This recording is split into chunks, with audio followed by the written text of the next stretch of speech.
ఇక ఉన్నది రైతులకైతే ఒడ్ల ధర లేదు, రైతు బంధు లేదు, ఏది లేదు.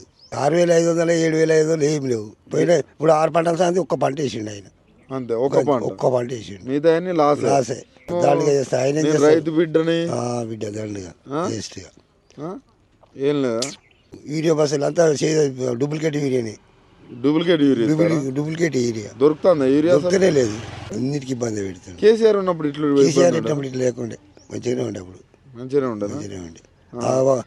పంటకు 5,000 అయినా కానీ మంచిగా టైంకి ఇచ్చేది. మళ్ళీ నాట్లు వచ్చాయి, నాట్లు కూడా అయిపోయినట్టు దగ్గర పడుతున్నాయి ఇక ఒకటి.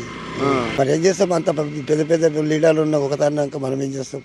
అన్ని మాట్లాడతాడు. రైతు బంధు లేదు, ఇప్పుడు ఏంది గ్యాస్ అది తక్కువ చేస్తారు, అది లేదు, ఏది లేదు, పింఛన్ లేవు, 4,000 కూడా లేవు. దండుగా ఇప్పుడు 3 సంవత్సరాల 2 సంవత్సరాలు ఇక 3 నడుస్తూనే ఉంది.